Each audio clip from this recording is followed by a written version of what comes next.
Nanari-sari sa isang art inatagan sa millennial twist. Agud matibong ang lokal nga tilambong sa mga Pamatan-on. Yari nga itong gintutukan. Ano pa nga kamanggaran?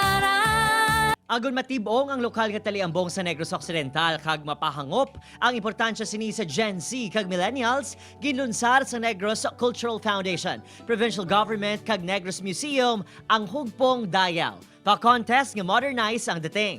May 3 ka kategoryang kompetisyon kaangay isang pitik sulat o kon photo essay, hangkat baile nga isa ka dance competition ala TikTok style, kag kanta cover nga daw kaangay naman sa sikat nga entertainment kag singing portals online. Kadamo gid nga abi nilang TikTok do ka ala dra lang kamo madabdab lang kamo or pero basi sa TikTok walang dra sila maka-express ang ilan na batyagan, maka-create sila sang own content nila. Ginlunsar man sa grupo ang programa nga nagahanas sa talento sa mga Pamatan-on sa paghimo sang artworks, pagkanta o vocalization kag drama. Mga aktibidad nga naghihimo sa lokal nga kultura mas interactive, attractive kag moderno. Matapos ipaidalom sa Alert Level 1 ng Bacolod City, liwat nga ginbuksan ng art hubs kaangay sa Negros Museum nga nagapakita sang obra maestra kag masterpieces ang local kag national artists. Ang hugpong dayaw nagasulong man sang #CreateForHome. Ukon ang pag-obra sang social media kag online content nga nagasulong sang Negros heritage. Pinaagi sa mga moderno kag patok ka platform kaangay sang TikTok